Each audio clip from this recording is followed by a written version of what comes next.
Bom, retornando aí da onde a gente parou na última aula, André, preciso colocar essa 11ª máquina na rede. Legal, então vamos fazer isso então. Primeiro ponto que a gente vai fazer, então, opa, deixa eu apagar esse quadradinho aqui que eu acabei colocando de forma errada aqui. Primeiro ponto que eu vou fazer é aumentar o limite do meu servidor de DHCP. Então, eu vou clicar nele aqui, vou vir aqui em DHCP e vou falar que agora, ao invés de 10, ele vai entregar 15 endereços IPs. Tá? Quando eu faço isso e clico no botão para salvar, tá? Aí eu já posso vir aqui nessa máquina e digitar o comando ipconfig /renew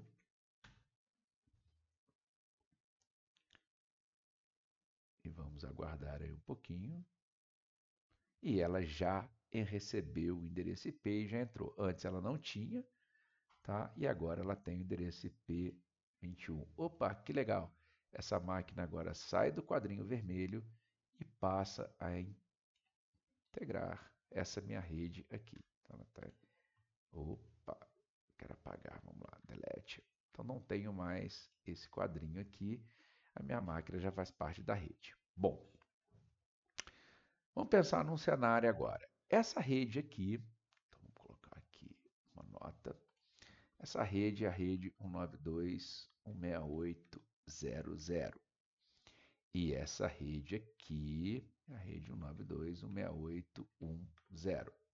Bom, duas redes distintas, tá? Rede 192.168.0.0, rede 192.168.0.1. André, se eu ligar essas duas máquinas através de um cabo, vai ocorrer comunicação entre elas? Não, mas vamos testar. Bom, vamos testar aqui, ó. Vamos pegar um cabo e conectar a porta giga desse switch com a porta giga desse switch. Vamos avançar o tempo aqui para a conexão seja estabelecida. E aí eu tenho agora as duas redes fisicamente interligadas. Tá? Bom, essa máquina aqui tem o IP 192.168.0.5. Vamos só pegar o IP desse computador aqui. Então, se eu parar em cima dele, eu consigo ver informações sobre ele. Esse computador tem o IP 192.168.1.11. Então, vou colocar aqui, ó, 192.168.1.11. Bom, vamos verificar se esse computador consegue comunicação com esse. Aqui, desktop, prompt de comando, ping 192.168.0.5. Ó. Então, o que eu estou fazendo? Estou saindo desse computador aqui, que é 1.11, tentando uma comunicação com 0.5. Vamos lá. E reparem que eu tenho o request timeout. André, por que isso está ocorrendo? Tá? Porque são redes diferentes. Apesar delas estarem conectadas entre si, a rede verde é uma rede 192.168.0 e a rede amarela é uma rede 192.168.1. E não vai haver comunicação entre essas duas máquinas, mesmo que esses switches estejam conectados entre si, que é o que a gente acabou de fazer aqui. Então, eu tenho esses dois switches, eles estão conectados entre si, tá, através das portas gigas, mas eu não consigo comunicação. E como que eu vou resolver esse problema? É aí que vai entrar, opa, é aí que vai entrar o meu roteador, que é aquele dispositivo que quando você contrata internet na sua casa por um provedor, eles vão lá e instalam um roteador na sua casa. André, mas aquilo não é para disponibilizar o sinal Wi-Fi na minha casa? Também, porque ele é um roteador Wi-Fi, ele tem a função de Wi-Fi. Mas a finalidade principal dele é ligar a rede da sua casa à rede do seu provedor de internet, que são redes distintas. Então eu vou vir aqui, dispositivos, vou pegar um roteador modelo 4331 e eu vou colocar ele aqui no meio agora. Tá? Esse roteador que está aqui no meio, eu vou interligar aos meus switches. Então, eu vou pegar o switch aqui na porta giga 01 e vou ligar ele à porta giga 000 no meu roteador. E vou fazer o mesmo do lado de cá. Repare que eu estou usando a mesma giga 01, porque são switches diferentes, mas aqui eu não posso ligar na mesma porta, que ela já vai estar ocupada. Então, eu vou usar a giga 01. Bom, reparem que quando eu faço essa ligação, o link fica em vermelho, quer dizer que ele não está ativo. Tá? Por que ocorre isso? Porque, por padrão, esse roteador aqui, 4331, ele vem com as portas gigas desativadas. Então, eu vou ativar essas portas. Então, eu vou vir aqui em config, vou pegar a giga 000, reparem que ela está desmarcado ontem, ou seja, ela está off. Eu vou ativar essa daqui e vou ativar também a giga 01. Tá?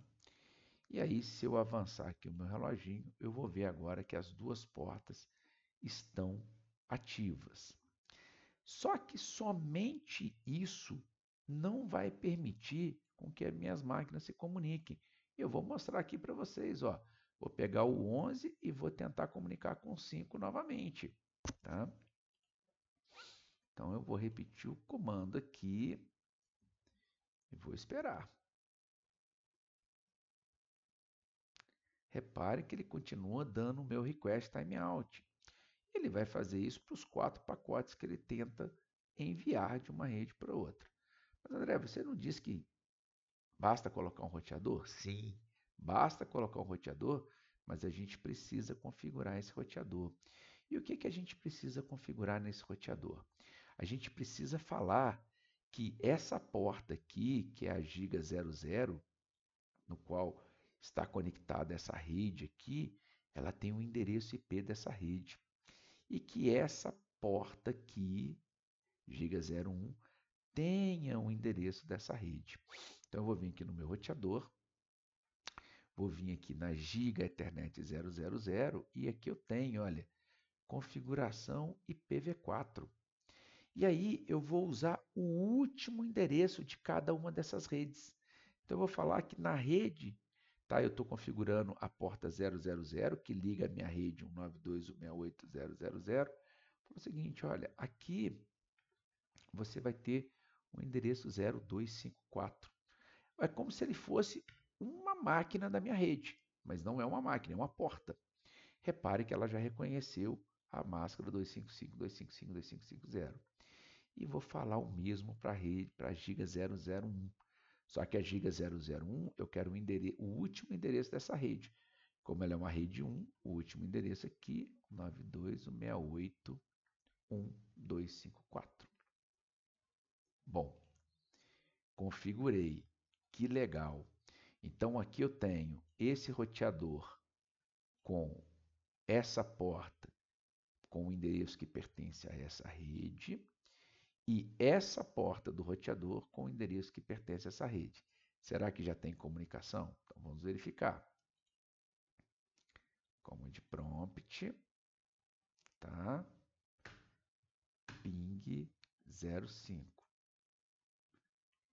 E eu continuo recebendo a informação request timeout. Por que eu continuo recebendo essa informação? Bom, quando eu peguei o meu roteador, e que eu já vou fechar, porque ele sempre vai dar esse erro, quando eu peguei esse roteador e falei que essa porta pertence a essa rede e essa porta pertence a essa rede, eu configurei o roteador. Mas eu não falei para essas máquinas quem é a porta no qual ela sai dessa rede e vai para outra rede. Então eu vou ter que ir em máquina dessa rede e indicar qual é o roteador, qual é a porta, qual é o endereço da porta do roteador que me leva para outra rede. E isso na área de redes é chamado de default gateway ou gateway padrão.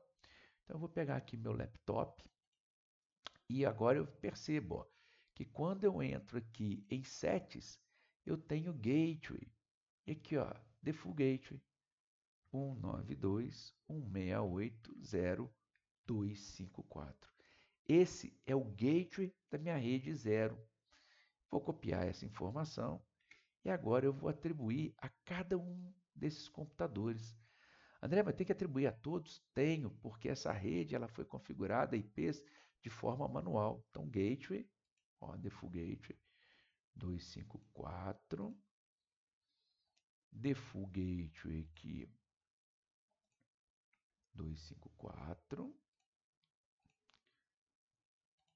default gateway aqui 254 e default gateway aqui 254.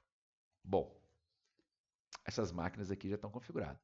André, e do lado de cá? Bom, do lado de cá o cenário é mais fácil. Por quê? Porque esses 11 computadores que foram configurados aqui, com exceção do meu servidor, eles foram configurados via DHCP. Então quer dizer que eles recebem endereços IPs através do meu servidor. Então eu vou vir aqui no meu servidor agora. Vou vir aqui primeiro na parte de configuração da placa de rede dele. Tá aqui, ela já está com IP1, aliás, desculpa, eu vim no Settings e vou colocar qual que é o gateway dessa rede. O gateway dessa rede é 192.168.1.254, ok? Perfeito. E eu vou vir aqui na minha aba de serviço, no meu DHCP, eu vou falar que o meu default gateway é esse cara, 192.168.1.254. Essa configuração aqui, depois que eu salvar, ela vai ser replicada para todos os outros computadores. Só que essa replicação ela pode ocorrer de forma automática quando os computadores fizerem uma nova requisição de endereço IP ao meu servidor, ou eu posso ter que solicitar que essa atualização ocorra. Então, eu configurei o gateway com o endereço IP dessa porta aqui do roteador. E agora eu vou vir aqui no meu laptop 11, que é o que eu estava tentando comunicar com 5, e eu vou verificar como que está a configuração de endereço IP dele. Então, vou vir aqui, ipconfig. Reparem que ele continua com o endereço IP 192.168.1.11, mas ele não recebeu ainda o endereço IP de gateway. Por quê? Porque ele não solicitou uma renovação de endereço IP. Então agora eu vou forçar essa solicitação, ipconfig/renew. E agora eu percebo, 192.168.1.11, ele manteve o mesmo endereço IP, porém ele já recebeu o gateway da rede, que é 1.254. E esse computador aqui, vamos vir nele, se eu fizer o mesmo comando agora, ipconfig, ele também já tem um gateway definido, 192.168.0.254. Então, como eu já tenho os dois computadores agora com gateway, eu posso vir aqui e realizar o meu comando de ping 192.168.0.5. Tá? O primeiro ping, tá? O primeiro pacote, ele vai recusar, porque ele está reconhecendo todo o caminho da rede, mas em seguida ele já consegue fazer a comunicação. E agora eu posso tentar qualquer outra máquina, por exemplo, a máquina 1 na rede 0. Tá? Repare, o primeiro ele demora. Tá? Ou posso também fazer o caminho contrário. Vou pegar esse 02 aqui e eu quero saber se tem um IP lá 12, por exemplo, na minha rede de lá. 192, ping 192.168.1.12. Então, repare o tempo de demora do primeiro, mas do segundo em diante ele tem que responder. Opa, já deu um erro aqui, vamos tentar identificar por que ele deu esse erro. Ah, boa. Por que ele deu esse erro? vamos verificar aqui as configurações dessa máquina. ipconfig. Essa máquina está com gateway. Vamos descobrir quem é o 12 dessa rede aqui. Esse é um 11. Esse daqui é o 12. Ó. Esse cara é o 12. Temos sorte aqui de achar ele fácil. ipconfig. Ele está sem gateway. Ele não renovou o endereço de IP dele. Então vamos lá no ipconfig /renew. Agora ele já recebeu o gateway. Recebido o gateway, eu já posso fazer o comando novamente. E aí eu já tenho a máquina pingando. Perfeito? Então, esse cara, o roteador, é o cara que vai permitir que redes distintas se comuniquem entre si. Beleza? Próxima aula a gente vai ver outro tipo de serviço que a gente pode ter na nossa rede.